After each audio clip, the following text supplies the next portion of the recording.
14h-16h, Brigitte Lahaie, Sud Radio. Bonjour à tous, nous sommes ensemble durant ces 2 heures sur Sud Radio, un chagrin d'amour. On a tous presque connu ça et c'est vrai que ça fait mal, ça fait même parfois très mal. D'ailleurs, même si c'est nous qui décidons de partir, quand même, ça fait sacrément mal.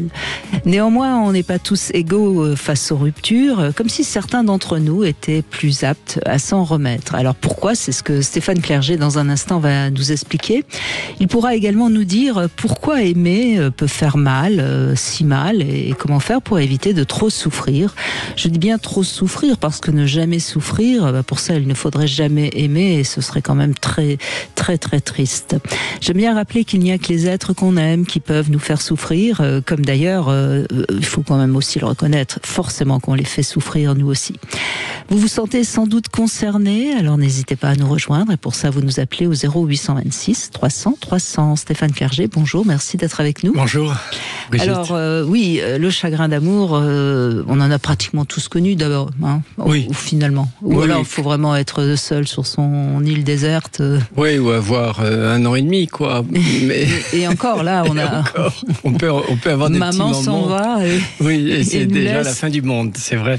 Mais c'est vrai que tout part un peu de là, et notre manière de vivre les chagrins d'amour est évidemment très nourrie par la manière dont on a aimé, dont les relations affectives avec nos parents, nos frères et sœurs, et même parfois nos amis d'enfance ont pu nous construire. Il y a des chagrins d'amour particulièrement douloureux, dont on n'arrive pas à se remettre et qui vont complètement modifier notre existence. Parfois, certains vont jusqu'à essayer de disparaître quand la douleur est trop forte, et ça à tout âge, même si c'est plus souvent évidemment à l'adolescence, mais en fait c'est plus souvent aux 2 extrémités de la vie. Il y a des chagrins d'amour extrêmement forts chez des personnes de plus de 75 ans. On en parle assez peu, mais c'est une réalité, parce que on met toute sa vie dans l'autre quand on a vécu des années avec l'autre, et on peut se laisser mourir. Là, c'est parce que c'est 50, 60 ans de vie commune qui tout d'un coup s'en vont, et c'est insupportable. Oui. Il y a les 2 âges où c'est plus dur. Les 2 âges extrêmes où finalement on investit vraiment dans l'autre, alors que entre les deux, on a plus une vie active, des enfants qui nous permettent de nous accrocher et de garder un peu espoir dans le futur, parce qu'on pense qu'une autre vie amoureuse sera possible. Alors, en préparant l'émission, je me suis dit quand même, votre titre du dernier livre aux éditions de la Musardine, dans la collection Psychologue, Ne plus souffrir en amour, c'est totalement utopique, finalement. Oui, mais on peut moins souffrir. Moins souffrir. Oui. Évidemment, dans ce livre, il est question des chagrins d'amour, beaucoup, mais pas seulement. Il y a d'autres types de souffrances en amour, ne serait-ce que de ne pas trouver l'amour. Oui.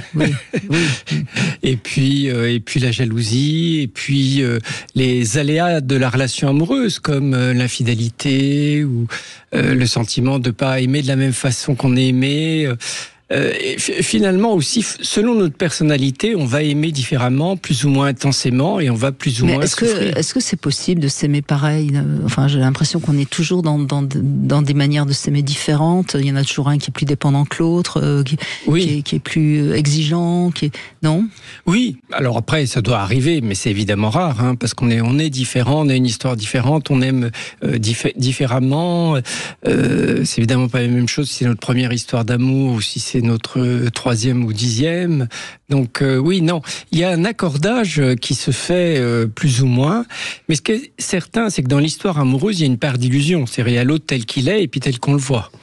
Et c'est pas toujours pareil. Et quand il y a une trop grande différence entre la manière dont on le perçoit, dont on l'imagine, dont on le fantasme, et la manière dont il est, parfois, on voit la réalité d'un seul coup, et ça correspond plus à nos attentes. Donc, on va se séparer. J'ai l'impression aussi, Stéphane Clerget, c'est quand l'autre nous fait quelque chose qu'on ne pouvait pas imaginer qu'il puisse nous faire. Tout d'un coup, on est tellement surpris que ça fait mal. Est-ce que vous êtes d'accord avec ça ? C'est vrai que c'est parfois un acte, un comportement, et d'un seul coup, c'est un peu comme si le miroir se brisait, et on a un regard très différent sur l'autre, mais aussi parce qu'on est aussi ce qu'on fait. Donc, si l'autre a un comportement qui nous surprend, c'est que finalement, on s'est un peu trompé sur lui, sur elle. Bien sûr, mais ça fait 2 fois plus mal, si je puis dire. C'est oui, parce qu'on a un sentiment on croit que c'est de la trahison, puis dans un second temps, on se dit, mais en fait, je me suis leurré. Donc c'est pas toujours l'autre qui nous a trompés. On croit toujours que l'autre nous a trompés, mais en fait parfois l'autre. On s'est trompé, bien sûr, sur l'autre.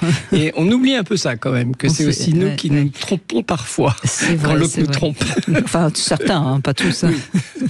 Et alors je vais poser une question pas du tout politiquement correcte. Est-ce que les femmes souffrent plus que les hommes en amour ? Alors c'est très intéressant ce sujet, parce qu'on nous fait croire que les femmes souffrent davantage, et en fait ce qui apparaît, c'est qu'elles vont davantage exprimer leur souffrance. Et donc elles vont davantage se plaindre, elles vont davantage pleurer, davantage se confier, parce qu'en plus elles sont plus à l'aise avec le verbe, et c'est heureux pour elles, parce que c'est ce qui fait qu'elles vont moins mourir par suicide. Elles vont pas forcément moins se suicider, par exemple, mais elles vont moins mourir. Et après un chagrin d'amour, les hommes meurent plus que les femmes, parce que malheureusement, je parle des hommes d'une certaine génération, les jeunes ça bouge un peu, mais ils vont garder leurs émotions pour eux, ne pas se plaindre, se verrouiller, et ça c'est pas bon pour le devenir. De toute façon, quand on souffre en amour, il faut l'exprimer. Oui. À des amis, à un thérapeute. Enfin, je veux dire, il faut pas rester seul. D'une manière générale, oui. Évidemment qu'il faut évacuer ces émotions, les repérer, tous les types d'émotions, et les communiquer à autrui, à quelqu'un de bienveillant. Et si vraiment on n'y arrive pas, à soi-même, ou à une personne imaginaire, par écrit, ou pourquoi pas dans la prière. Son chien, son cheval. Voilà. Non, mais pourquoi pas. Oui, parce que l'important c'est de pouvoir effectivement évacuer. Ça c'est déjà une première étape, mais qui est souvent indispensable. Donc on va voir avec tous ceux qui nous appellent, qui souffrent en amour, pas forcément à cause justement d'un chagrin d'amour, vous l'avez bien compris. Et puis peut-être qu'il faut déjà être à peu près bien avec soi pour moins souffrir, non, Stéphane Clerget, ça paraît. Oui, vous avez raison. Il est certain que si on a la chance d'être bien avec soi et d'être bien sans l'autre, déjà, on souffre beaucoup moins d'un chagrin d'amour.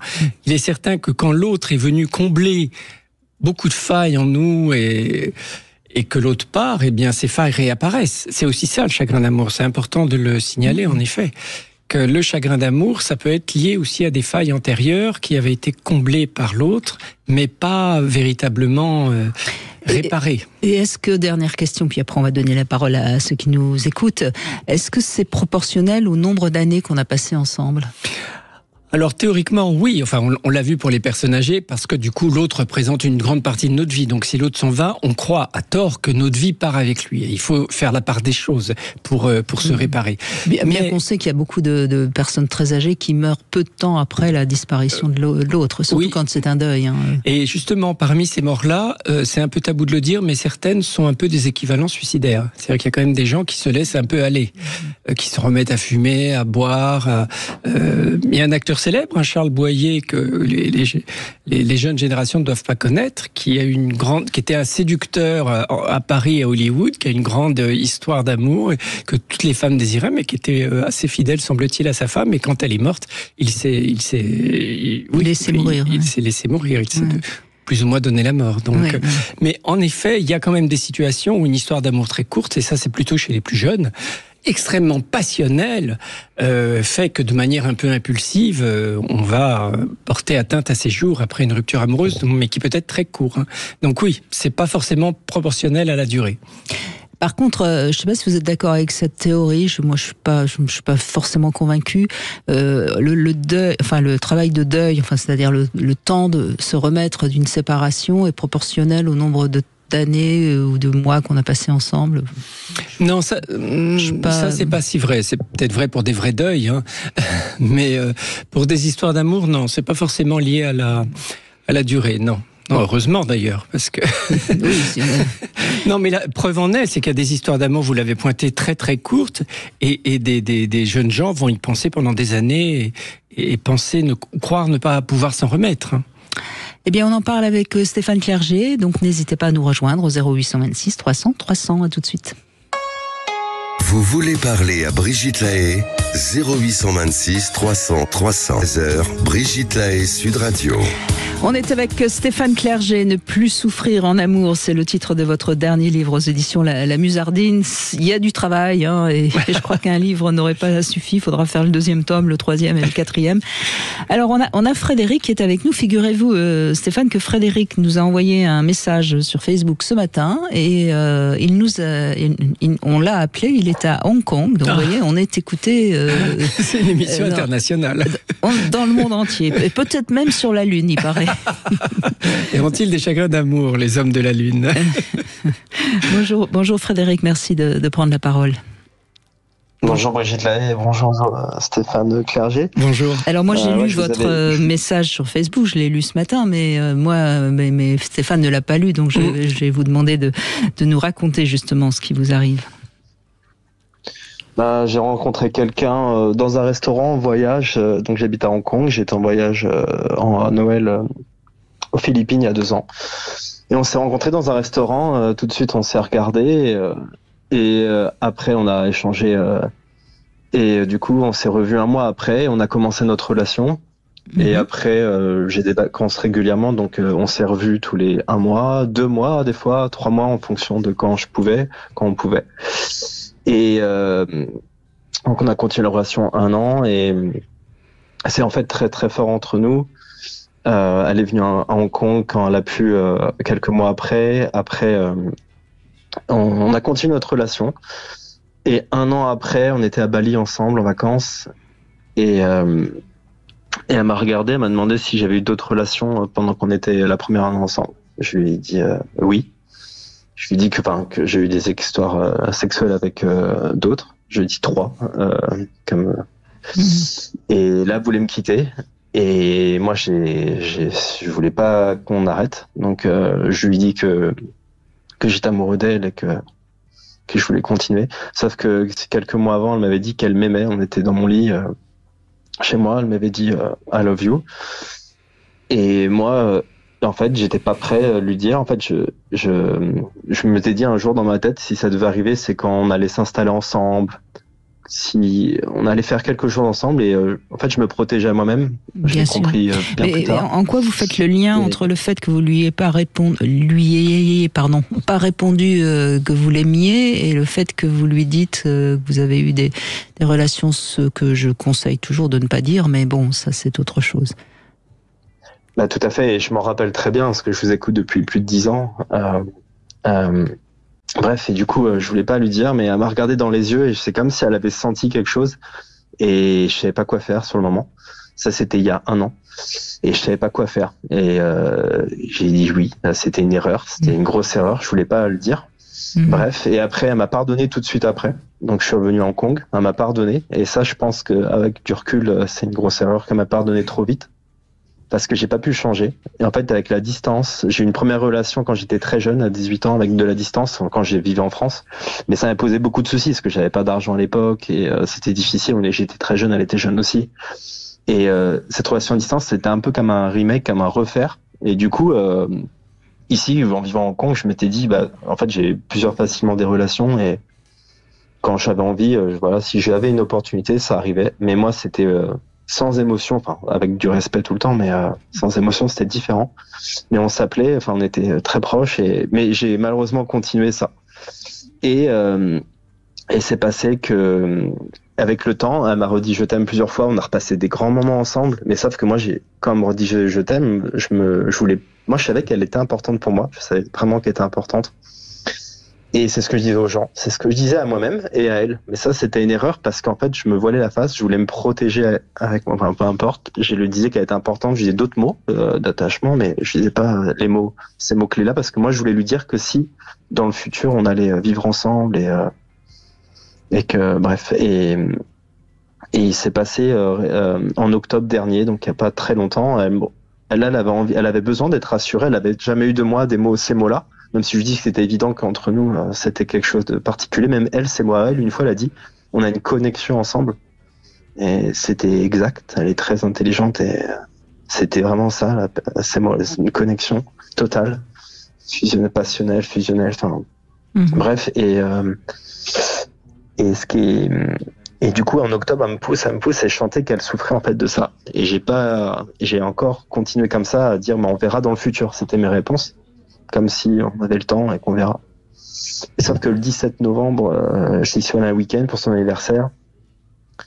Et là, elle m'a dit, il faut qu'on parle. On a parlé à l'hôtel, je suis arrivé très tard, parce que c'était pour un week-end, je suis arrivé tard. On a parlé, elle m'a dit qu'elle voudrait arrêter. Parce qu'en fait, je savais qu'elle souffrait parce que je n'avais pas dit les mots. Et puis moi, ça m'a là, ça commençait à choquer. Et puis il m'a dit, c'est passé quelque chose. Et son patron, c'est un Français, il est parti de son entreprise où elle est, dans sa province, mais il l'a embrassé. Alors je savais qu'il tournait autour, puis moi, j'étais très confiant sur moi parce que de ce que je suis ou de... Je pensais, même je savais parce qu'elle me disait tout avant qu'il peut-être était intéressé. Enfin, je le savais, mais j'étais très confiant que ça allait pas se passer. Et là, j'ai compris. J'avais un regard vide. J'ai regardé le mur. On était assis par terre à l'hôtel, tous les deux. Elle était contre. Et j'ai dit, là, je t'aime. Je lui ai dit que là, je l'aimais, que j'ai compris. En fait, j'ai quelque chose. En fait, c'est quand même un Big Bang. C'est-à-dire qu'au fond de moi, j'avais quelque chose pour elle de très fort. Je le savais, mais je voulais jamais l'analyser, le comprendre ou l'ouvrir. Et là, c'est comme une boîte qui s'est ouverte ce jour-là, cette nuit de vendredi 17 novembre. J'ai compris que je l'aimais. Je lui ai dit, je t'aime. Et là, c'était vraiment sincère. C'était pas qu'elle m'a balayé un an avant. Je lui ai dit pour que ça continue. Et après, je lui ai jamais rien dit. Et là, j'ai compris. Et là, elle a regretté ce qui s'est passé, qu'elle l'a embrassé plusieurs fois. On a passé comme une nuit vraiment intense et le lendemain, et là j'ai compris, j'étais même dans un bonheur que je n'avais pas soupçonné que j'aurais pu sentir avec elle. Et on avait dit des projets, je dis pour que ça dure, ça va faire 2 ans, mais il faudrait qu'on fasse. Donc on a dit oui, il faudrait qu'on vive ensemble. Là, elle commence quelque chose de nouveau dans son entreprise. Mais donc elle est jeune. Donc vous en êtes où là maintenant? En fait, c'est ça que je voulais après en venir, c'est qu'il y a un bonheur immense et je pouvais pas attendre. Et 2 semaines après, je vais la revoir. Et là, ce qui s'est passé, un drame. Je vais prendre ma douche. Je me suis endormi après la douche et elle a vu dans mon téléphone et elle a vu que j'ai des photos, des messages. Et elle a vu que j'avais vu d'autres filles. Et là, le cauchemar a commencé. C'était le début décembre, 6 décembre. Et là, le cauchemar a commencé. Et elle voulait me quitter tout de suite. Elle veut me quitter. Mais ce week-end-là, j'ai dit non, c'était un drame pour moi. Je pouvais même pas des fois respirer. Je jouais plus rien. Tout à l'heure, vous avez dit, je souffre. En fait, depuis ce moment-là, je souffre parce que c'est un cauchemar pour moi. Et j'ai compris que je l'aimais 2 semaines avant. J'étais dans un bonheur pas possible. On a même parlé d'enfants ensemble. Et elle a vu dans mon téléphone et je regrette en fait. C'est que je savais, moi c'était déjà fini depuis 1 mois. Dans ma tête, j'avais dit que j'allais arrêter Et bref, pour aller plus vite, à Noël, elle est venue quand même 6 jours avec moi. On a eu 2 à 3 discussions intenses, difficiles par jour. Mais on a fait l'amour 5 fois par jour au moins. 5 fois, même 2 journées, on est restés ensemble et elle voulait que rester à l'appartement et on a passé des moments très, très intenses de ça, intimement. Mais tout le temps après, elle me dit que on se revoit 6 jours comme si une dernière fois, une fin, et moi, j'accepte pas. Et elle, en fait, elle m'aime encore. Mais oui, ce qui est intéressant quand on vous écoute, Frédéric, je ne sais pas ce que vous en pensez, Stéphane, mais on sent qu'il y a comme un désir de vivre une passion torride et ce qui nuit parfois à l'engagement, justement. C'est vrai. Mais en fait, je vous laisse. Allez-y. Non, ce que je veux dire, d'accord, mais je voulais pas trop insister sur mon passion. Ça a réveillé le fait de je pense que ça a augmenté. Mais on s'est revus fin janvier et il y a eu 2 jours où on a passé sans discuter de ça et ça a été pas mal. On a quand même un couple un petit peu en vivant 1 semaine ensemble. Mais après, quand je suis reparti, donc vivre moi avec la distance, d'un coup elle m'a dit qu'elle a réfléchi que ce qu'elle allait différente d'avant, mais sauf qu'en partant de chez moi à Noël, elle m'a laissé 2 mots, que je serais toujours le plus grand amour de sa vie et moi mon amour pour elle est immense et j'imagine pas ma vie sans elle en fait. Et j'accepte pas. Et là j'y suis allé il y a 1 semaine. En fait, je suis allé à Saint-Valentin en mode coup de vent et un week-end. Et j'ai un peu même forcé pour l'embrasser le lendemain. On a dormi ensemble la première nuit, elle a pas voulu m'embrasser. Et je l'ai forcé le lendemain matin, ce que je n'ai pas aimé faire. Dans ma tête, je dis qu'est-ce que je fais? Et d'un coup, elle a continué à m'embrasser et on s'est quand même embrassé. On a continué le week-end. Mais la seule chose qu'elle vous reproche, c'est finalement de ne pas avoir été fidèle, donc de ne pas avoir respecté peut-être des engagements que vous vous étiez faits. Bah en fait non, ce Cassou, c'est je l'ai trahi. Alors que je l'ai trahi et je me le pardonne pas en fait, parce que je m'en veux en premier lieu, que ça soit moi qui l'ai fait souffrir, et de moi elle aurait dû être protégée, et je m'en veux. J'aimerais revenir en arrière. Et ne pas avoir fait et avoir compris que je l'aimais en fait, parce que je me le cachais moi-même. Comme une conversation qu'on a en septembre, en fait, je lui dis la même chose que vous, que j'avais. Oui, mais Frédéric, ok, vous avez eu d'autres aventures, vous viviez pas vraiment ensemble, elle était loin, enfin tout ça, ça peut, enfin beaucoup de gens peuvent le comprendre. Mais pourquoi, quand elle vous disait je t'aime, alors que vous saviez bien que vous l'aimiez, vous ne lui disiez pas, vous voyez, c'est ça qui me fait dire qu'au fond, vous vivez quelque chose de très passionnel. Mais vous n'êtes pas du tout encore prêt à vous engager, donc forcément c'est un acte manqué réussi, c'est tout ce que vous avez laissé sur votre téléphone, comme si au moins vous ne risquiez pas d'être obligé de vous engager, et de partir sur un projet avec un enfant, etc., etc. Je pense qu'il y a quelque chose de chez vous qui de toute façon n'était pas prêt du tout. Alors c'est très inconscient peut-être, mais n'était pas prêt du tout à vous engager. Donc vous avez scié la branche sur laquelle vous étiez, et c'est d'autant plus douloureux, me semble-t-il, parce que vous ne pouvez pas lui reprocher quoi que ce soit. Tout, d'une certaine manière, tout est de votre faute. On va faire une petite pause, et puis Stéphane Clerget, vous allez pouvoir donner quelques conseils à Frédéric. Aujourd'hui, avec Stéphane Clerget, nous parlons des chagrins d'amour. Vous avez vécu une rupture douloureuse, venez participer à l'émission, appelez-nous 0826 300 300. 14h-16h, Brigitte Lahaie, Sud Radio. 16h, Brigitte Lahaie, Sud Radio. Toujours avec Stéphane Clerget, souffrir en amour. On entend la souffrance de Frédéric, et on voit bien que c'est la passion qui fait tellement souffrir. Alors on vous a écouté, Frédéric, et je vais laisser Stéphane Clerget vous répondre, parce que je pense c'est vrai qu'on parlait de vous avec Brigitte pendant l'intermède. Et on arrivait un peu à la même conclusion, c'est qu'effectivement vous étiez pris dans cette passion amoureuse, mais il y a sans doute un homme en vous, il doit y avoir comme une double personnalité, et un homme en vous qui ne souhaitait pas profondément s'engager, n'était pas prêt à ça, et c'est sans doute cet homme-là, cette partie de vous, qui a fait en sorte que votre infidélité apparaisse au grand jour, parce que quand même elle vous avait laissé le temps, donc mais bon, ça arrive de pas être prêt à l'engagement, mais parfois on n'est pas conscient de ça, on n'est pas lucide. Et là, peut-être en termes de conseils, si les choses sont rattrapables, il faudrait déjà être clair avec vous-même, si vraiment vous êtes prêt à vous engager avec quelqu'un, et peut-être que si vous êtes convaincu de ça, vous arriverez à la convaincre. Je sais pas si vous m'entendez, mais oui, en fait, je voulais, dans l'histoire, ce que je voulais dire, c'est que 2 semaines avant qu'elle voie mon portrait, 2 semaines avant, j'étais clair. En fait, j'avais compris que je l'aimais. En fait, j'avais compris l'amour que j'avais pour elle, que je me cachais moi-même, parce que dans. Oui, mais Frédéric, on est d'accord. Consciemment, vous étiez prêt, mais inconsciemment, vous laissez quand même tout sur votre téléphone. On sait très bien aujourd'hui. C'est pas qu'une erreur. C'est une volonté inconsciente. Voilà. Si c'était une erreur, ça serait simple, mais c'est une erreur tellement énorme, mais à votre niveau, ça peut pas être une erreur. Il y a une partie de vous qui voulait l'afficher. En tout cas, c'est notre lecture à nous. Il y a une partie de vous qui voulait l'afficher.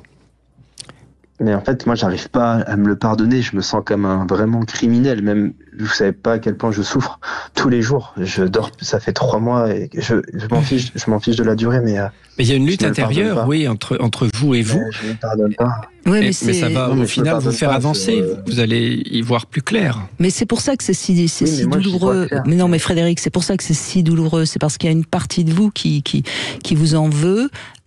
Et en même temps, cette partie de vous, c'est quand même vous qui l'avez voulu. Vous voyez ce que je veux dire? Et c'est pour ça que Stéphane insiste sur cette lutte intérieure. C'est un petit peu l'histoire de Dr. Jekyll et Mr. Hyde. Donc il faut savoir que si vous voulez vraiment être Dr. Jekyll avec cette femme, il faut vraiment que vous compreniez qu'il y a eu Mr. Hyde en vous, et qu'il est temps que ce Mr. Hyde, vous le chassiez de manière. Pour moi, et en fait, c'est la lutte, parce que pour lui faire comprendre, mais là, imaginez. Dites-lui les choses comme ça. Dites-lui les choses comme ça. Dites-lui, j'ai réalisé que j'avais peur de. Alors ne dites pas, je ne voulais pas m'engager. Dites-lui, j'avais peur de m'engager et j'ai tout fait pour que tu me quittes. Et là, maintenant que tu veux me quitter, je me rends compte à quel point ça me rend malheureux. Donc j'ai été idiot et je suis prêt maintenant à tout pour qu'on reste ensemble. Il ne faut pas que ce soit juste un état de manque. Il faut qu'il y ait un vrai projet de construction. Parce que là, vous souffrez comme quelqu'un qui est en manque. Mais vous ne pouvez pas vous arrêter à un manque à combler. C'est qu'elle n'est pas prête de parler de futur. Elle n'est pas prête de maintenant parce qu'elle est en elle est en mode guérison, on va dire, et elle n'est pas prête à entendre le futur. Moi, revoyez-vous puisqu'elle est prête à vous revoir. Revoyez-vous, revivez ce que vous avez à vivre ensemble et tout doucement. Non, c'est ça le problème. Elle veut plus du tout. Récemment, j'y suis allé 2 fois par surprise, on va dire. On a repassé des moments et j'y suis allé il y a une semaine. Et en plus, elle m'avait dit de la veille de pas venir parce qu'elle sentait que j'allais venir. Et j'ai vu, elle était entre 2 immeubles avec son patron parce que bref un soir, donc ça m'a fait un peu peur. Et je l'ai vue, on a parlé. Et elle m'a dit de pas venir. Je lui ai dit que bref. Et depuis il y a une semaine, je lui ai écrit que hier. Pour lui dire que je m'excusais d'être venue cette fois-ci encore alors qu'elle a besoin en fait, elle m'avait dit qu'elle a besoin de temps. Alors écrivez-lui ce qu'on est en train de vous dire. Écrivez-lui de manière très claire. Faites pas une lettre de 3 pages, et ça peut parler de futur, parler d'engagement. Parce que là, pareil, là, vous faites un peu le forceur en débarquant comme ça par surprise. Oui, là, c'est encore c'est le passionné qui parle, mais c'est pas l'homme qui a envie de s'engager. C'est trop impulsif. Il faut être plus dans la construction, dans l'élaboration, dans la proposition. Ça veut dire un peu de recul. Là, vous agissez de manière trop adolescente. Vous envoyez une lettre avec une bague de fiançailles. Par exemple. En fait, je voulais vous dire, c'est que je lui ai fait une déclaration de 10 minutes au bord du Harbor à Hong Kong. Oui, mais c'est pareil, là, c'est l'homme. Et je lui ai dit que le Pax, et je lui ai dit, ça reste quelque chose de très passionnel. Soyez plus sécurisant. C'est pas sécurisant pour elle, le côté passionnel, parce qu'elle vous a découvert, elle vous connaît par cœur sur cet angle-là. Il faut la surprendre maintenant, et pour la surprendre, il faut être l'homme sécurisant qui posé. Vous comprenez? Concret. Ouais, je le sais, mais c'est que j'ai peur, c'est qu'elle ne soit pas, ça soit pas audible pour l'instant, parce que je ne veux pas parler vous essayez pas. Pour elle est en. Bon, de toute façon, vous avez. Si elle prend un patron, c'est qu'elle cherche de la sécurité. Donc, il faut être sécurisant. Voilà, tout ce qu'on peut vous dire, Frédéric. Pas uniquement romantique, love story, cinéma, Hollywood. Non, il faut être sécurisant. La maison, le chien, le gosse et la bague. Je suis prêt, en fait. Alors, allez-y. 2 semaines avant qu'elle a... Bon, écoutez... Alors, j'ai une chienne à placer, si vous voulez. Ça fait loin Hong Kong, Stéphane Clerget, pour le pauvre chien. Franchement, je suis pas sûre que... Non, mais Frédéric, on vous a tout dit. Vous pourrez réécouter en podcast si vous voulez. Prenez le temps de bien réfléchir à tout ce qu'on vous a dit. Et puis, une fois que vous avez bien compris, eh bien, vous verrez ce que vous pouvez faire. On continue avec Karen qui nous rejoint maintenant. Bonjour Karen. Bonjour Brigitte, bonjour à tous les deux. Bonjour. Alors moi, ça a été... En fait, je suis hypersensible, donc je vis mes histoires d'amour à fond. Forcément, quand ça se passe mal, c'est d'autant plus compliqué. Et le premier petit copain avec qui j'avais été, c'était très compliqué. On avait été ensemble 4 ans, c'était très compliqué la rupture. Par contre, quand avec mon ex-mari, ça s'est mal passé, j'ai cru mourir, ni plus ni moins. J'ai tout mis en place pour essayer de rattraper les choses, pour essayer de faire qu'on s'en sorte, mais j'étais la seule à me battre. Donc forcément, ça pouvait pas marcher. Et en fait, je me suis laissée dépérir, j'arrivais plus à manger, mais c'était physique, quoi. J'avais, quand on dit la gorge nouée, c'était même plus la gorge nouée, il y avait plus rien qui passait. Et j'ai mis, honnêtement, presque 3 ans à m'en remettre. Et petit à petit, j'ai fini par... alors quand on dit... Mais je pense que c'est différent pour chaque personne. Petit à petit, quand on passe les différentes étapes, ça un peu comme un deuil, d'une certaine manière. Et il y a des étapes où j'ai mis très très longtemps à passer à l'étape suivante et à m'en remettre. Et à la fois, je pense que a posteriori, je me rends compte que d'une certaine manière, je me leurrais. Et j'avais tellement envie de croire encore à l'histoire, que c'était encore possible, que on pouvait y arriver, etc. Alors que lui, il était déjà dans autre chose. Oui, mais ça c'est, je vais rebondir sur ce que vous venez de dire, hein, Karen. Stéphane Clerget, ça c'est vraiment un handicap quand on croit quand même que ça peut continuer, hein, finalement. Oui. Oui, c'est vrai qu'assez souvent, on se leurre. Déjà, vous parliez des étapes. La première, c'est le déni, où effectivement, on croit que c'est pas vrai, il va revenir, elle va revenir, on va se remettre ensemble. Et parfois, ce déni dure trop longtemps. Mais c'est aussi parce qu'on se trompe, c'est-à-dire qu'on se construit, on s'imagine des choses. Alors que si l'autre nous a quittés, a priori, c'est qu'il a envie de faire autre chose ailleurs. Et je pense que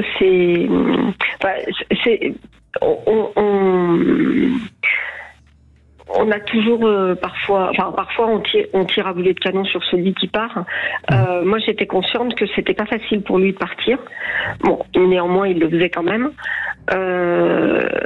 Et j'étais à la fois dans l'empathie à son égard et dans la gestion de ma douleur à moi. Et ce qui me faisait qu'en rajouter, parce qu'au final, ça me faisait encore plus faire le yo-yo. Oui, c'est vrai que c'est pas mal d'avoir un peu de haine pour celui qui part. Oui, ça aide à séparer. La colère, tout ça, ça aide, oui. Ça aide, alors, parce que là, vous deviez être vidé. J'ai jamais été en colère, c'est ça. Ouais. Ah oui, donc vous êtes resté dans le déni. Oui. Et j'ai jamais été en colère en tant que telle. C'est d'ailleurs la deuxième étape, hein, souvent. C'est la deuxième étape, oui. C'est ce qui nous permet de nous décoller un peu, parce que... Mais j'ai jamais été en colère. Et c'est vrai que c'est pour ça que j'avais vraiment l'impression de sombrer. Et quand il y a eu une période où, je vais pas dire qu'il était indécis, mais d'une certaine manière, volontairement ou involontairement, il jouait un peu un double jeu. Et alors là, moi, d'un seul coup, je reprenais espoir et je me disais, mais si on va y arriver, on va s'en sortir, etc. Puis en fait, pas du tout. Et c'était encore pire. Et je crois qu'à la limite, il aurait été préférable qu'à cette époque-là, on se voit plus du tout. C'est sûr, il fallait gérer la maison, etc. Ça fait partie des conseils, oui. Vaut mieux pas se voir. Voilà. Et ceux qui nous écoutent. Voilà, et avoir le moins de contact possible, parce qu'en fait, c'est presque pire.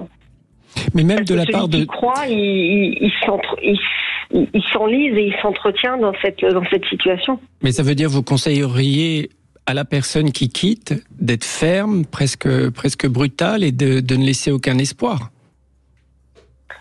D'une certaine manière, oui. Alors après, ça dépend de la personne qu'on a en face. C'est toujours le même sujet.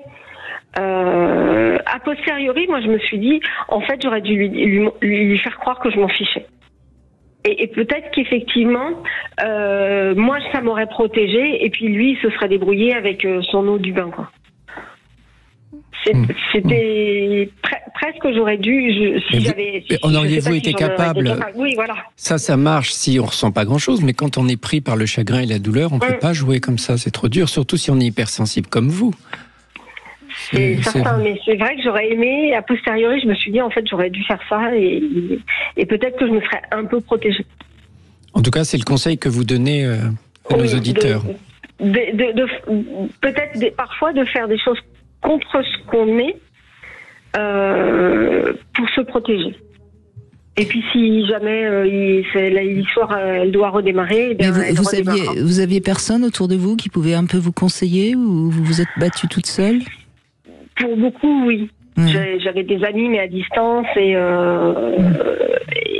puis, je trouve que quand on est dans sa propre histoire, c'est pas évident. Je vais pas dire que on entend des informations, on entend des conseils, mais quand on est dans son chagrin, dans sa douleur, c'était carrément il y avait des fois, c'était de la douleur physique. Oui, mais c'est pour ça que je me doutais que vous étiez un petit peu isolé dans votre souffrance, parce que on l'entend bien, oui. Et c'est pour ça que ça a duré longtemps aussi, oui. Aussi. Et par contre, quelque chose qui m'a fait énormément de bien, même si au début je l'ai fait parce que je me rendais compte que j'avais besoin d'une bouffée d'oxygène, sinon C'était pas viable. Je me suis énormément abrutie de sport et ça me faisait du bien. Alors à l'époque, c'était excessif, mais au moins ça me faisait du bien et c'est vrai que je trouve que se décharger sa douleur et prendre ce moment pour soi, pour moi c'était salutaire. Oui, c'est sûr que prendre soin de soi, c'est toujours positif. C'est l'occasion de le faire parce que le sport, d'abord, effectivement, ça soulage émotionnellement, mais en plus, ça nous fait un corps plus joli, plus élégant le plus souvent. Donc oui, s'occuper de soi, tourner vers soi, l'affection qu'on tournait vers quelqu'un qui n'en voulait plus, c'est certainement une bonne chose. Oui, ça fait partie aussi des conseils. Karen, je vous donne un autre conseil. Procurez-vous le livre de Stéphane Clerget, Hypersensible, hyper amoureux. Ça vous aidera à comprendre aussi pourquoi c'est si compliqué quand on est amoureuse et qu'on est très sensible. Merci Karen. En tout cas, on fait une petite pause. On se retrouve dans un instant. Sud Radio, votre attention est notre plus belle récompense. 14h-16h, Brigitte Lahaie, Sud Radio.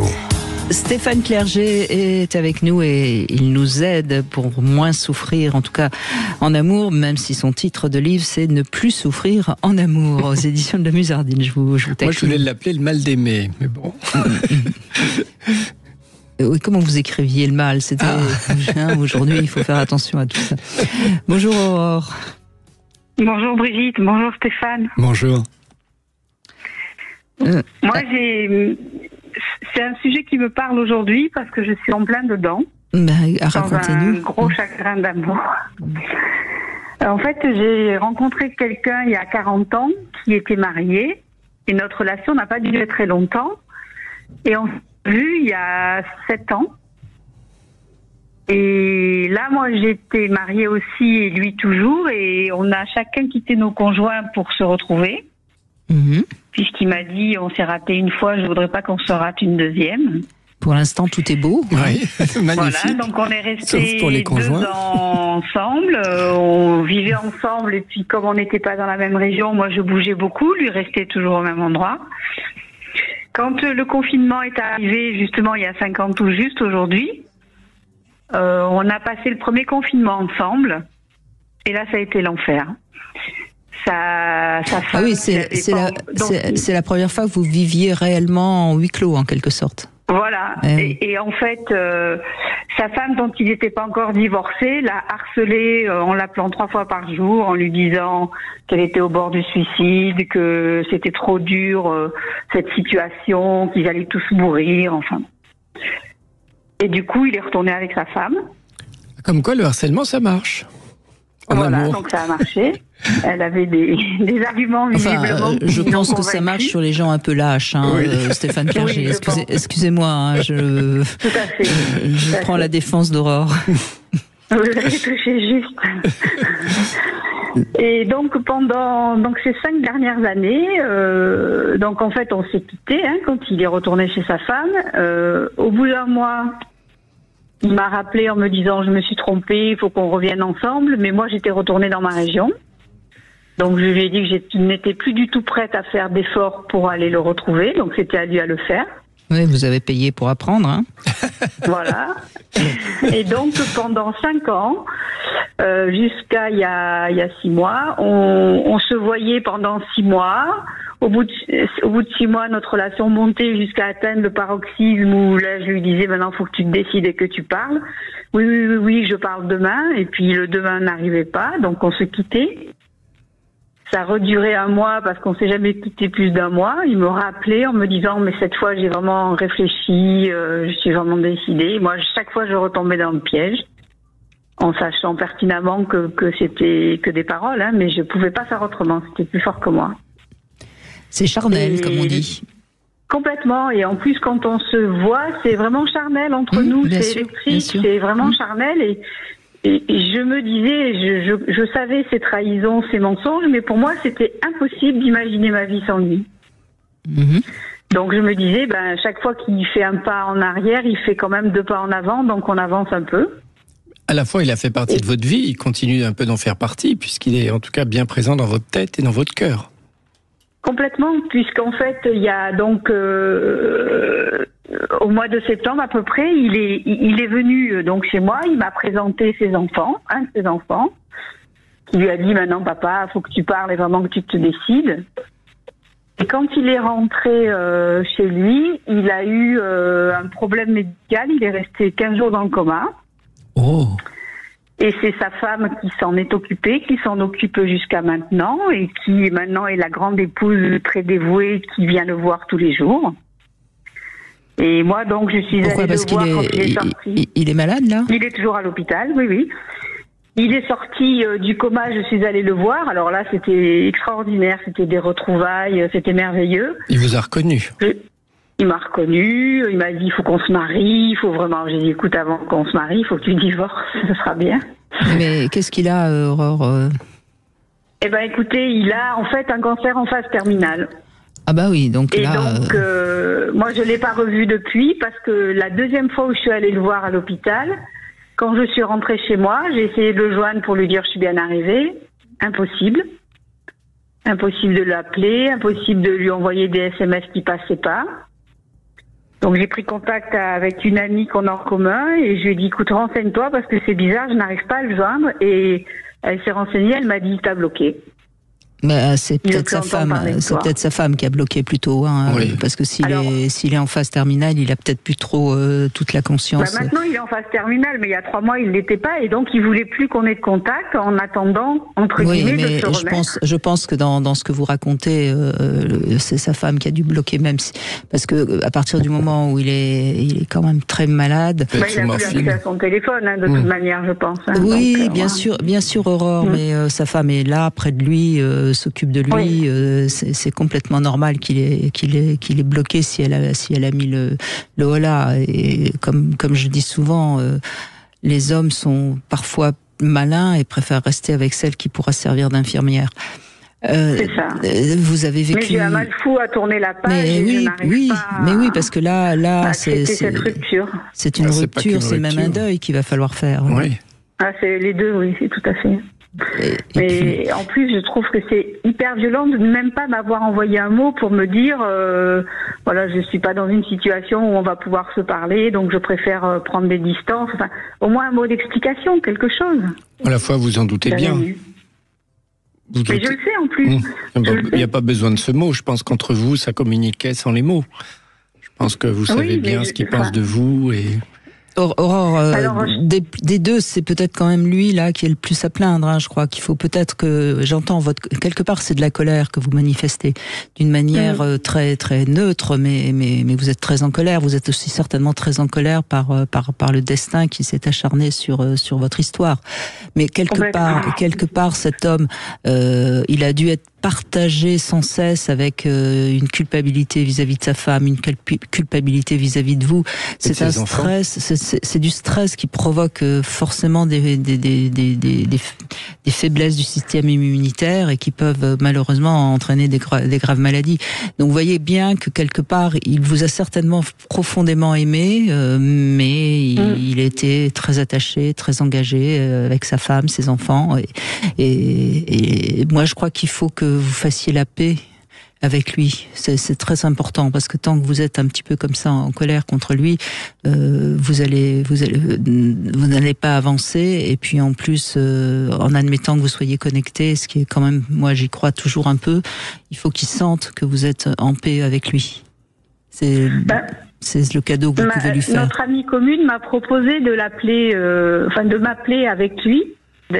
Quand elle va le voir, elle à l'hôpital, et elle m'a dit si tu veux, quand je suis avec lui, on t'appelle. Non, je crois que le mieux c'est que vous lui disiez. Qu'est-ce que je vais lui dire ? J'ai rien à lui dire. Non, des mots d'amour. Mais vous pouvez en revanche lui dire à votre amie qu'elle lui dise que vous êtes en paix avec lui et que vous pensez à lui et que vous le laissez partir le plus tranquillement possible. Ça vous fera du bien et ça lui fera du bien.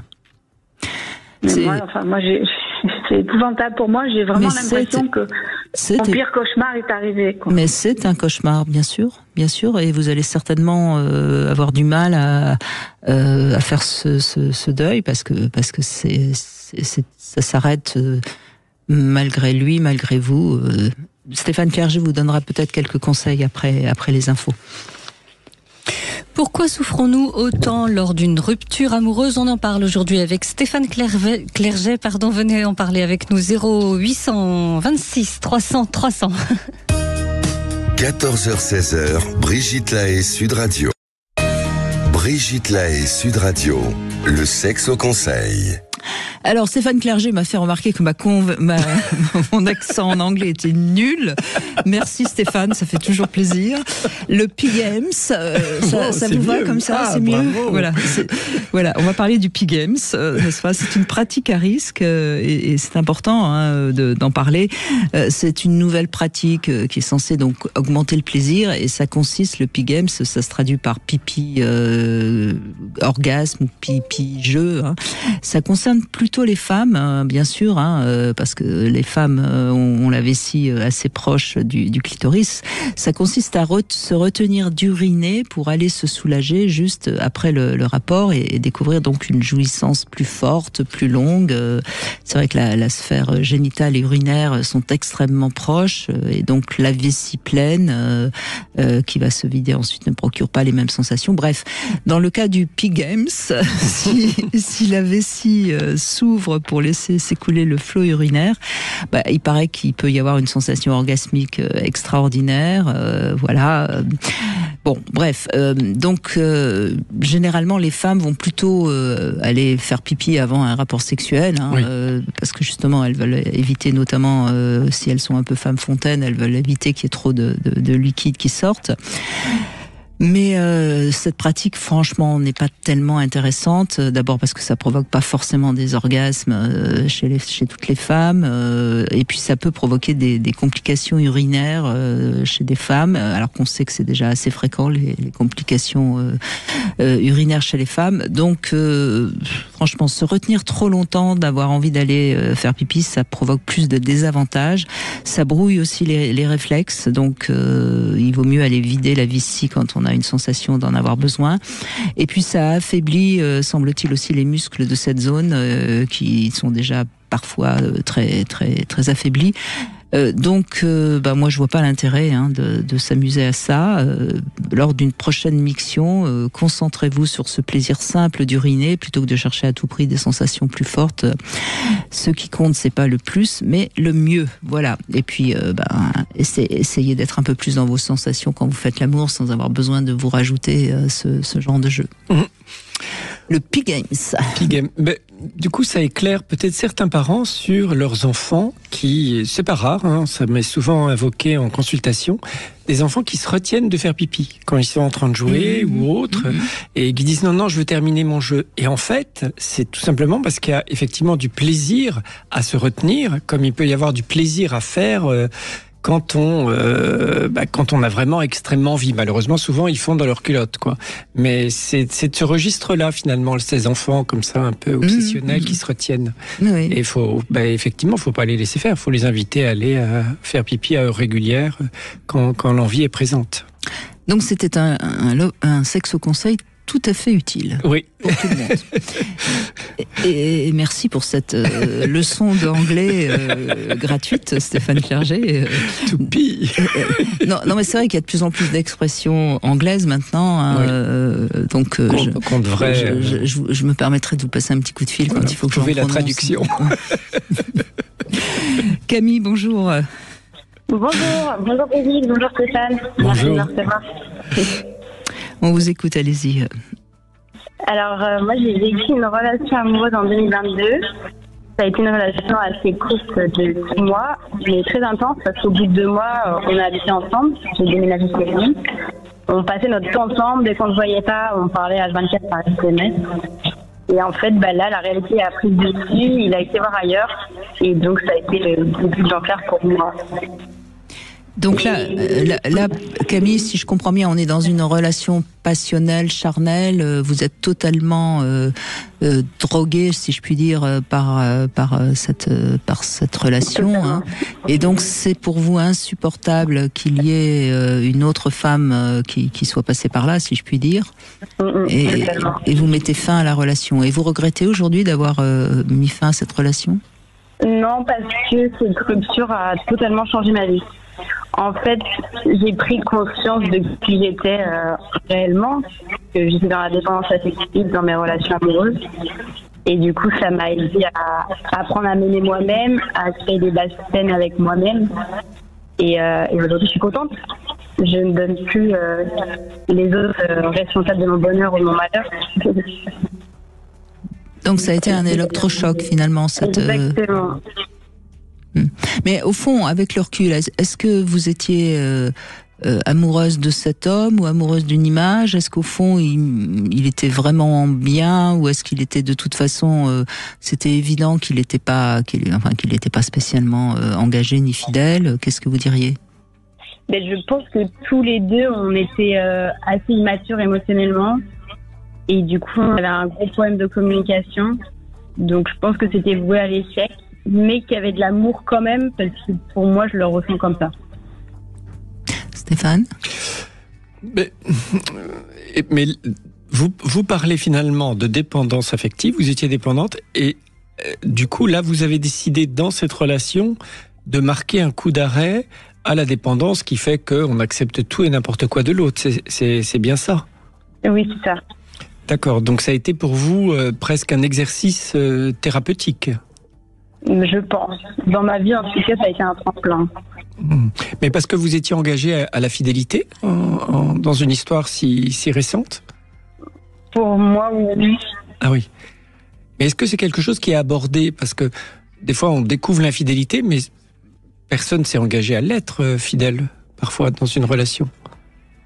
On était en couple, donc on ne s'était pas dit qu'on allait aller voir ailleurs ou quoi que ce soit. Enfin, même pour lui, l'infidélité de base, c'était pas concevable dans une relation. Parce que il a raison, Stéphane, quand même, Camille.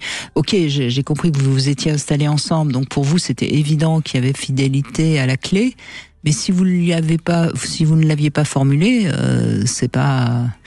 On sait aujourd'hui quand même que de plus en plus de gens, et notamment les hommes quand ils sont assez jeunes, et je crois que vous êtes certainement, c'est une relation assez jeune, les hommes sont assez enclins à être attirés par d'autres femmes ou d'autres hommes. Bien sûr. Après, c'était dit entre nous qu'on était une relation exclusive, donc on n'était pas censé aller voir ailleurs. D'accord, c'était quand même dit. C'était quand même dit. Oui.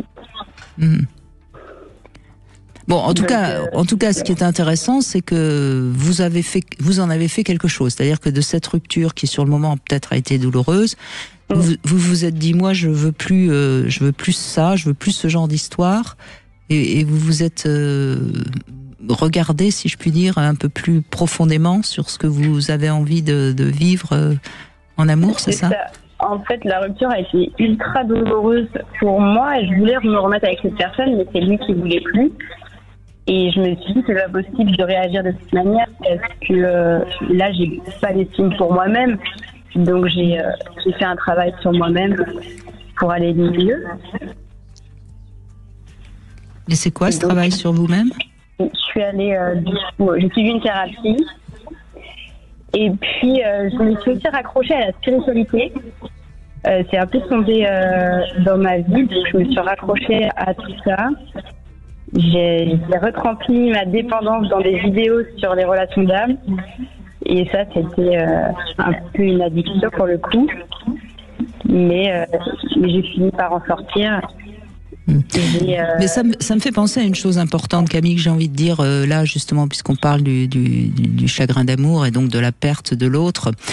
Quoi qu'on en dise, Stéphane Clerget, on sait que déjà au moment de l'orgasme, on est seul, hein, contrairement à ce qu'on pourrait croire. Et face à la mort, on se retrouve seul aussi. Et quelque part, notre vie, c'est aussi une vie de solitude. Quand on est très très malade, on est seul, quoi qu'il en soit, même si on peut être entouré d'amis, même de son partenaire, etc. Et au fond, c'est ce qu'il faudrait peut-être comprendre, c'est que l'amour, c'est un plus qu'on peut vivre à certains moments de notre vie, mais quelque part, ça ne remplacera jamais le fait qu'il faut être bien avec soi-même, parce que de toute façon, dans beaucoup de choses de la vie, malheureusement, on va les affronter seuls. Est-ce que vous êtes d'accord ou pas avec ça, Stéphane? Je vous vois réfléchir. Je sais pas si je suis d'accord. Objectivement, on est seul, mais comme on est aussi des êtres d'illusion, on peut, en tout cas quand on est amoureux ou quand on aime, on a le sentiment de fusionner avec l'autre. Moi, mais peut-être parce que je suis bien avec moi-même, mais je me sens jamais seul en vérité. J'arrive pas à m'imaginer seul. J'ai trop de connexions avec trop de personnes que je dois prendre en charge ou qui m'aiment ou que j'aime pour me sentir seul. Donc j'ai un peu de mal à adhérer parce que personnellement, je ne me suis jamais senti seul. Je n'y arrive pas. Mais parce que ça part de soi aussi. C'est-à-dire que si on considère que l'autre fait partie de nous, ben on n'est pas seul, que l'autre le veuille ou non. Donc oui, il y a une part d'illusion.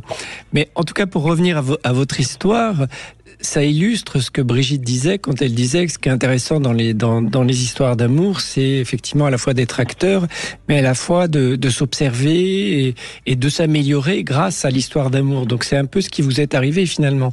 Grâce à cette histoire, vous avez peut-être avancé sur ce qui vous pénalise apparemment, qui est cette dépendance affective. Oui, c'est ça. En fait, j'ai fini par comprendre que la souffrance que je ressentais, c'est moi qui l'a créée. Et que si je voulais plus souffrir, c'est à moi de changer les choses dans ma vie. Donc c'est là où j'ai commencé à changer. Oui, en même temps, Camille, je mets un tout petit bémol quand même. Aimer, c'est forcément aussi de temps en temps souffrir. Oui. Presque parce que la personne qu'on aime souffre. Par exemple. Ça nous fait souffrir. Mais j'avais atteint un stade et ensuite j'ai transformé ma rupture, on va dire. En tout cas, vous en avez fait quelque chose de positif et ça c'est formidable et c'est ce qu'on peut conseiller aussi pour ceux qui nous écoutent. Oui. Bien sûr, c'est ce qu'on peut conseiller évidemment au moins d'en faire quelque chose. Merci beaucoup Camille, on fait une petite pause et on se retrouve dans un instant. 14h-16h, Brigitte Lahaie, Sud Radio. 14h-16h, Brigitte Lahaie, Sud Radio. Stéphane Clerget est toujours... Excusez-moi. Stéphane Clerget est toujours avec nous et on parle des chagrins d'amour. Je rappelle votre livre Ne plus souffrir en amour, c'est aux éditions de La Musardine, dans lequel vous parlez évidemment du chagrin d'amour, mais pas que. Hein, je crois que c'est important de le rappeler. Toute la manière dont l'amour peut nous faire souffrir, hein, l'infidélité, la jalousie, le manque d'amour. Et c'est un livre de 800 pages. Hein. Mais qui se lit facilement et qui est plein de tests. Non, c'est à se connaître. C'est toujours, vos livres sont toujours très bien, Stéphane Clerget. Philippe est avec nous. Bonjour Philippe. Bonjour Brigitte. Bonjour Stéphane. Bonjour Philippe, qui aime les chevaux. Qui aime les chevaux. C'est un très joli prénom. Donc moi je vais vous parler de deux petites choses. Alors d'abord, j'ai eu un premier coup de foudre où la relation était très compliquée parce que c'était une personne qui était très fermée. Et moi qui essayais de chercher la discussion, de résoudre les problèmes, et qui ça ne marchait pas. Et jusqu'au jour où j'ai dit stop, j'étais pas heureux du tout, et du coup j'ai arrêté la relation. Ça m'a permis de réfléchir un peu à tout ça, et de me rendre compte que je faisais le sauveur. Donc ça a été une première chose. Et ça m'a pas forcément aidé dans les relations qui ont suivi, parce que j'ai refait un petit peu la même chose. Et donc j'ai eu une autre relation avec qui j'ai eu des enfants, et bon, ça s'est passé un peu comme ça aussi. Et après j'ai eu une autre relation très rapidement après, où là la relation était en symbiose, vraiment. Et donc du coup, cette symbiose était telle de mon côté. On est très vite tombés amoureux l'un l'autre, ou du moins elle est tombée amoureuse rapidement, elle me l'a dit rapidement, et moi j'avais des sentiments, mais je n'osais pas le dire. Je pense que ça a été surtout ça. Et il y a un beau jour, après quelques années, notre séparation est arrivée, et là le choc parce que ça a été très difficile. Vraiment, l'un comme l'autre d'ailleurs. C'était une douleur plus forte que les autres ruptures, oui, visiblement. Ça n'a rien à voir. Mais vous y mettiez pas la même chose, hein? Non. Du coup, ça m'a fait ressortir des blessures que j'avais de l'enfant, des choses comme ça. Donc, j'ai été suivi en thérapie, ce qui m'a beaucoup aidé déjà. Après, de lire aussi. C'est d'ailleurs une des premières causes, je crois, de thérapie, la rupture amoureuse, Stéphane Clerget. Oui, en tout cas chez les plus grands, quoi. Oui, chez les jeunes adultes, c'est souvent un motif. Parce que je pensais justement dans ma vie, je me suis dit qu'un jour il fallait que j'aille consulter parce qu'il y avait certainement quelque chose que je devais travailler. J'écoutais beaucoup Brigitte depuis une dizaine d'années et je le pensais fortement, mais je l'avais jamais fait. Et là, cette rupture, alors là, ça a été instantané. Oui, mais parce que certainement que dans les premières histoires, vous l'avez dit, vous étiez sauveur, donc vous étiez assez dans la maîtrise de la relation, vous étiez celui qui porte un peu la relation, donc l'autre était plus dépendant, si je puis dire. Tandis que là, vous êtes peut-être vraiment investi, vous êtes livré, si je puis dire, et j'ai essayé. Et vous y avez peut-être vraiment cru, et donc quand ça s'arrête, ça fait plus mal. Hein. Ah, tout à fait. Ouais, tout à fait. C'est là où ça. Mais c'est bien aussi parce que ça veut dire que vous avez su vous offrir. Enfin, moi, je pense quand même que les belles histoires d'amour, c'est quand on y va vraiment, même si on prend le risque évidemment que ça fasse plus mal. Donc, qu'est-ce que vous en pensez, Stéphane ? Oui, et à la fois ce mal, il est utile parce que si on avait, enfin, c'est ce mal aussi qui nous permet ensuite de démarrer autre chose. De partir vers un ailleurs. Il faut que ce soit un mal qui nous fasse rebondir, quoi. Parce que c'est vrai que si on était finalement dans le bien-être, on resterait là et on continuerait pas d'avancer. Donc c'est le mal qui nous fait aussi changer de route et ça peut être intéressant pour notre construction personnelle. Hein. Oui, effectivement, le mal permet de se remettre en question et de voir ce qui va pas. L'autre problème, c'est que la relation est tellement forte qu'on y croit toujours. Et ça, c'est le plus dur. Vous y croyez encore aujourd'hui ? Alors maintenant, vraiment, j'ai arrêté, je pense. Mais j'ai toujours, je pense, au fond de moi, il y a quand même encore quelque chose. Ça, c'est sûr. Mais maintenant, j'ai eu tellement de blessures derrière, de rejets, suite à cette séparation, que à un moment donné j'ai dit stop et aujourd'hui voilà, j'essaie de mettre cette histoire de côté.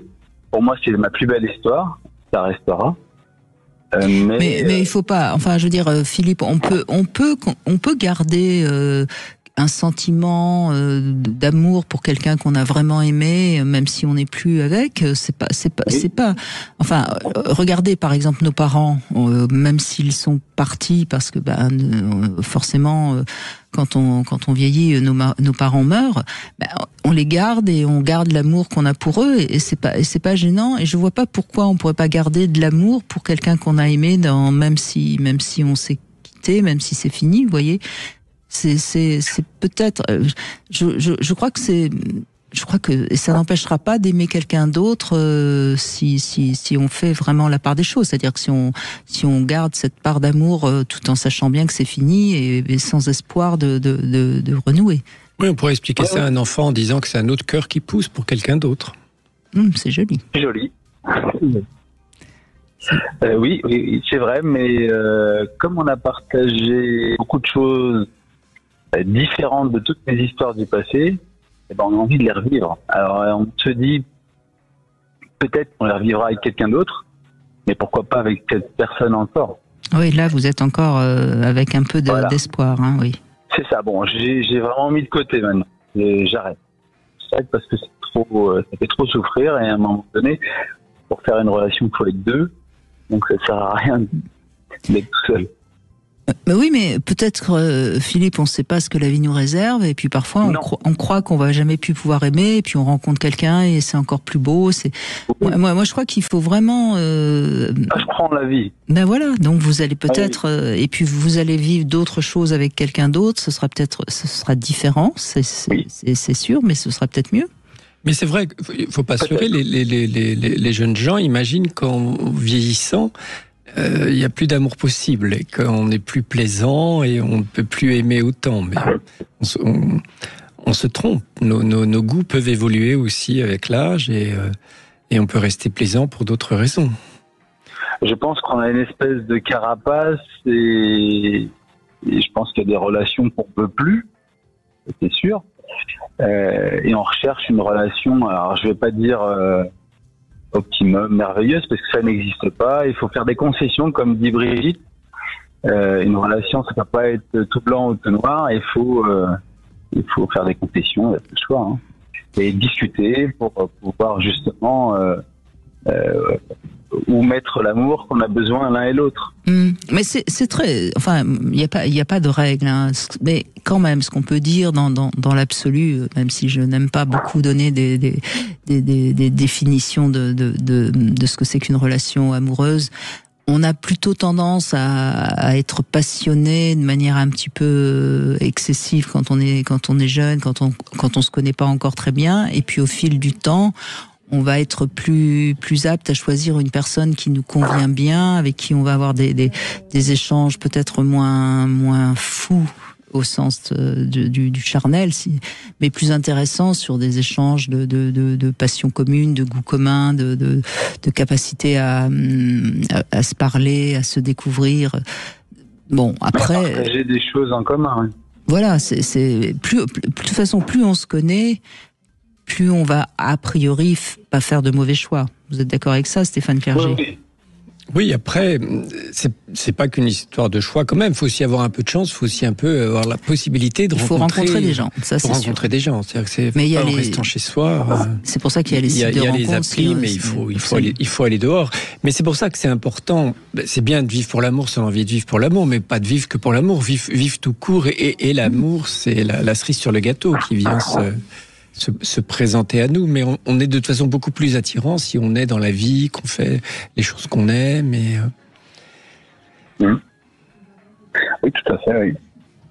Oui, ça, c'est sûr qu'il faut sortir pour rencontrer des femmes déjà, et puis des hommes avec qui on peut avoir une amitié, une nouvelle amitié, de nouvelles passions. Et justement, effectivement, faire ce qu'on a envie de faire dans la vie. Oui, mais il faut être ouvert, il faut rester ouvert, prêt, et puis, je crois que c'est pas toujours immédiatement qu'on rencontre quelqu'un et qu'on sait que c'est la bonne personne. C'est parfois quelques temps après, quand on s'est revu plusieurs fois. Enfin, soyons patients, soyons ouverts et patients. Voilà. Ça se construit une relation.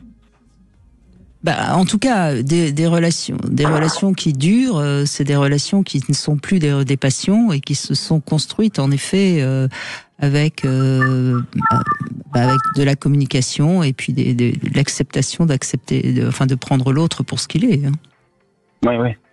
Oui. Oui, des concessions. On va dire ça. Mais la passion, ça peut pas être fait de concessions. C'est total. Enfin, c'est une drogue. On le dit d'une certaine manière. Oui, c'est une drogue. Oui, il y a une dimension. Oui, des neuromédiateurs qui font que on peut pas faire de. On cède de toute façon à la passion. Hein.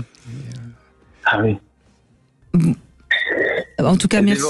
Oui, oui, mais bon, c'est quand même bon, hein. Je trouve ça très triste, hein, si on n'a pas connu de passion. Oui. Ouais, si on n'a pas aimé, si on n'aime pas, c'est quand même très triste. Moi, je vous invite vraiment. Mais avec l'âge, ça fatigue. Hein. Bon, en tout cas, si vous avez besoin de conseils, et puis si vous avez envie, il y a des tests dans ce livre aussi qui vous permettront de savoir si vous êtes trop jaloux, trop dépendant, trop je ne sais quoi. Ne plus souffrir en amour, c'est aux éditions de la Musardine. Merci beaucoup, en tout cas, Stéphane Clerget. Merci. Et puis, on se remet quand même normalement toujours d'un chagrin d'amour, normalement. Oui, on peut se remettre, ne serait-ce que revenir au point d'équilibre avant cette histoire. On était vivant avant, il n'y a pas de raison qu'on ne devienne pas, mais en gardant aussi, ça c'est plus difficile, toutes les choses positives qu'on a connues pendant cette histoire, même si cette histoire s'arrête. Et encore une fois, la durée d'une histoire d'amour ne montre pas la qualité. C'est-à-dire qu'il y a des très très belles histoires d'amour qui ont duré le temps d'un été et qui font partie de notre vie. Il faut les garder en soi comme des comme des choses qui nous construisent et qui font partie de notre histoire. Merci Philippe en tout cas. Et puis demain nous serons avec Bruno Clavier. On reviendra sur les abus sexuels avec lui bien sûr. Et tout de suite vous retrouvez Marie pour C'est votre avenir. Sud Radio, c'est vous qui donnez le ton.